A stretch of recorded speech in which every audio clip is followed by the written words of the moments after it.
सनातन धर्म के ग्रंथों के अनुसार सृष्टि चक्र में 4 युग हैं। पहला सतयुग है, जिसमें स्वयं देवता, यक्ष, किन्नर और गंधर्व आदि इंसानों की तरह पृथ्वी पर निवास करते थे।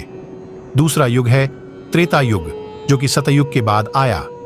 इस युग में भगवान विष्णु ने श्री राम के रूप में इंसानी देह में अवतार लिया। उसके बाद तीसरा युग द्वापर आया। उस युग में भगवान ने श्री कृष्ण ने अवतार लिया। आखिर में शुरुआत हुई कलयुग की, जो कि अभी चल रहा है। यह युग इससे पहले के 3 युगों की तुलना में काफी छोटा है, लेकिन इसमें पाप कर्म अंधकार ज्यादा रहते हैं और देवता राक्षस आदि नहीं दिखते।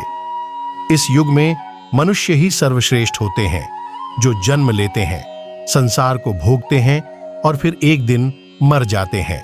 महाभारत ग्रंथ, विष्णु पुराण और कल की पुराण समेत कई ग्रंथों में कलयुग के बारे में हजारों साल पहले ही भविष्यवाणी कर दी गई थी।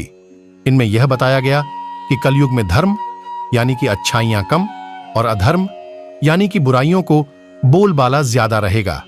विद्वान कहते हैं कि अलग अलग युगों का इंसानी चेतना पर अलग अलग प्रभाव पड़ता है और कलयुग में हमारा बोध जुबानी संवाद पर आधारित है। इस युग की अवधि 4,32,000 मानव वर्ष की है। इसमें मानव की आयु 100 साल के आसपास रह गई है। विष्णु पुराण के अनुसार कलयुग में अभी इतने बुरे दिन आएंगे कि इंसान की लंबाई मात्र 4 इंच रह जाएगी। वहीं इंसान की उम्र 12-20 साल तक के बीच की ही बचेगी। यह ऐसा युग है जिसमें सत्य, दया, करुणा, कर्तव्य व अहिंसा का ह्रास होता है और पापियों की संख्या बढ़ती है।